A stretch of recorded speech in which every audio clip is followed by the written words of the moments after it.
അവിടെ ഒരാൾ സംസാരിക്കുമ്പോൾ നമ്മുടെ സംസ്ഥാനത്തും മുസ്ലിം ആയതിൻ്റെ പേരിൽ കേസ് ആർജിക്കപ്പെടുകയാണ്. എന്നിട്ട് ഈ സംഭവം പറഞ്ഞു, ഈരാറ്റുപേട്ട ഇങ്ങനെയാണ്, മുഴുവൻ മുസ്ലിം ചെറുപ്പക്കാരുടെ പേരിൽ കേസ് ആർജിച്ചിരിക്കുകയാണ്. ഇത് സംസ്ഥാനത്ത് നടക്കുകയാണ്. ഞാനതിന് മറുപടി പറയണ്ടേ? അത് മറുപടി പറയാൻ ഞാൻ ബാധ്യസ്ഥനാണല്ലോ. ഞാൻ എന്താ പറഞ്ഞത്? ഈ കാര്യത്തിൽ അവിടെ പോയ ഈ സംഭവത്തിൽ ഉൾപ്പെട്ട എല്ലാവരും മുസ്ലിം ചെറുപ്പക്കാരാണ്. അതുകൊണ്ടാണ് മുസ്ലിം ചെറുപ്പക്കാർ ആ കേസിൽപ്പെട്ടത്. ഈ പറഞ്ഞ ആളെ പേര് ഞാൻ പറഞ്ഞു. ഇങ്ങനെ ഉത്തരവാദപ്പെട്ട ഒരാൾ ഇത്തരമൊരു പ്രസ്താവന ഇവിടെ പറയാൻ പാടുണ്ടായിരുന്നു. തെറ്റായൊരു ചിത്രമല്ലേ വരച്ചു കാട്ടാൻ നോക്കുന്നത്. അത് ശരിയായില്ല എന്നും ഞാൻ പറഞ്ഞു. പൂഞ്ഞാർ സെന്റ് മേരീസ് ദേവാലയ പരിസരത്ത് ഒരു സംഘം ആളുകൾ അതിക്രമിച്ചു കയറുകയും ആരാധനയ്ക്ക് തടസ്സം സൃഷ്ടിക്കുകയും വൈദികനെ ആക്രമിക്കുകയും ചെയ്ത സംഭവം കേരളത്തിന്റെ സാമൂഹ്യ ഐക്യത്തിനും മതസൗഹാർദ്ദത്തിനും ഏറ്റ ദൗർഭാഗ്യകരമായ ഒരു പ്രഹരമാണ്. കുറ്റം ചെയ്തവരെക്കുറിച്ച് ആദ്യം മുഖാമുഖം സദസ്സിൽ വെച്ചും പിന്നീട് പത്രസമ്മേളനത്തിൽ വെച്ചും ബഹുമാനപ്പെട്ട മുഖ്യമന്ത്രി നടത്തിയ തുറന്നു പറച്ചിലുകൾക്കെതിരെ വിവിധ തലങ്ങളിൽ നിന്ന് ശക്തമായ വിമർശനങ്ങളാണ് ഉയർന്നത്. ആഭ്യന്തര വകുപ്പ് കൂടി കൈകാര്യം ചെയ്യുന്ന മുഖ്യമന്ത്രിയുടെ വസ്തുതാപരമായ വെളിപ്പെടുത്തലുകൾക്ക് എതിരായ വിമർശനം ആൾക്കൂട്ട ആരോപണങ്ങൾക്കനുസരിച്ച് നിയമം നടപ്പിലാക്കി കിട്ടണമെന്ന അപകടകരമായ നിലപാടിന്റെ തീവ്രത വർദ്ധിപ്പിക്കുന്നതിന് തെളിവായി മാത്രമേ കാണാനാകൂ.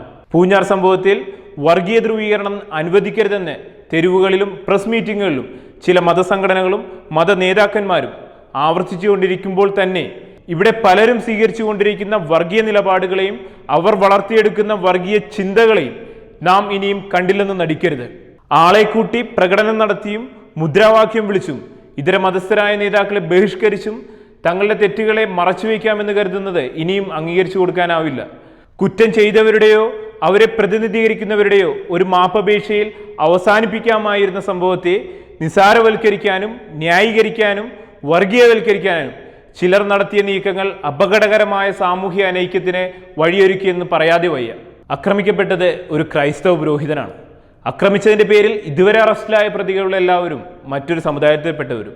എന്നിട്ടും പ്രതികളുടെ സമുദായ ആചാര്യന്മാരോ നേതാക്കളോ ഈ സംഭവത്തെ ശക്തമായി അപലപിക്കാനോ ഇത്തരം തീവ്രവാദപരമായ നീക്കങ്ങളെയും അതിന് നേതൃത്വം നൽകുന്ന പ്രസ്ഥാനങ്ങളോ വ്യക്തികളോ ഉണ്ടെങ്കിൽ അവയെയും മാതൃകാപരമായി തള്ളിപ്പറയാനോ ഇനിയും തയ്യാറായിട്ടില്ല. മാത്രവുമല്ല, വസ്തുതകൾ വെളിപ്പെടുത്തിയെന്ന കാരണത്താൽ മുഖ്യമന്ത്രി ഉൾപ്പെടെയുള്ളവർക്കെതിരായി പ്രക്ഷോഭങ്ങൾ സംഘടിപ്പിക്കപ്പെടുന്നു എന്നത് അതീവ ഗൗരവമുള്ള കാര്യമാണ്. ഏത് മതത്തിൽ വിശ്വസിച്ചാലും ഇതര മതസ്ഥരെയും അവരുടെ ആരാധനാലയങ്ങളെയും പുരോഹിതരെയും ആദരവോടെ സമീപിക്കുന്ന മഹത്തായ സംസ്കാരമാണ് നമുക്കുണ്ടായിരുന്നത്. ഇതര മതവിദ്വേഷവും വർഗീയതയും വളർത്തുന്ന ശ്രമങ്ങളെ തിരുത്താനും തള്ളിപ്പറയാനും ആത്മീയ ആചാര്യന്മാരും നേതാക്കന്മാരും എന്നും സവിശേഷ ശ്രദ്ധ ചെലുത്തിയിരുന്നു.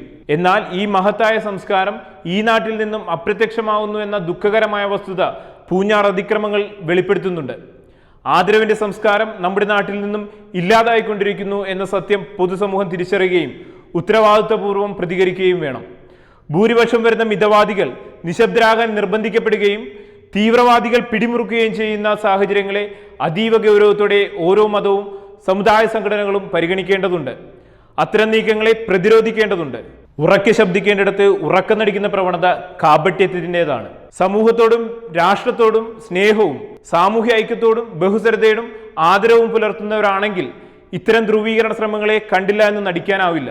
ഇത്തരം അക്രമി സംഘങ്ങൾക്ക് പിൻബലം നൽകുന്നത് ആരായാലും ലഹരി മാഫിയയോ മതതീവ്രവാദ സംഘടനകളോ മറ്റേതെങ്കിലും ദേശവിരുദ്ധ ശക്തികളോ ആണെങ്കിലും രാഷ്ട്രീയ മതവ്യത്യാസം കൂടാതെ ഒറ്റക്കെട്ടായി ഇത്തരം സാമൂഹ്യ വിപത്തുകൾക്കെതിരെ പൊതുസമൂഹം ജാഗ്രതയോടെ നിലകൊള്ളേണ്ടിയിരിക്കുന്നു.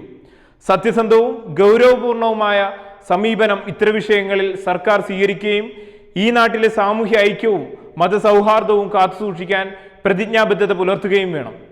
വിഭാഗീയതയും വർഗീയതയും അനൈക്യവും സംഘർഷവും സൃഷ്ടിക്കുകയും വളർത്തുകയും ചെയ്യുന്ന എല്ലാ സംഘടനകളെയും പ്രത്യയ ശാസ്ത്രങ്ങളെയും കേരളത്തിലെ മതേതര സമൂഹം നിതാന്ത ജാഗ്രതയോടെ ചെറുത്തു തോൽപ്പിക്കണം. പക്വമായ നിലപാടുകൾ പുലർത്തിക്കൊണ്ട് പൊതുസമൂഹത്തെ നയിക്കാനും പ്രചോദിപ്പിക്കാനുമുള്ള ഉത്തരവാദിത്വത്തെ ആത്മീയ രാഷ്ട്രീയ സാംസ്കാരിക മാധ്യമ നായകർ ആത്മാർത്ഥമായും സത്യസന്ധമായും നിറവേറ്റണം. ഉറക്കെ ശബ്ദിക്കേണ്ടവർ ഉറക്കം നടിക്കാതെ ഉണർവോടെ പ്രതികരിക്കണം. ഈ നാടിന്റെ ബഹുസ്വരതയും സാമൂഹ്യ ഐക്യവും സംരക്ഷിക്കപ്പെടാൻ ജാഗ്രത പുലർത്തൂ.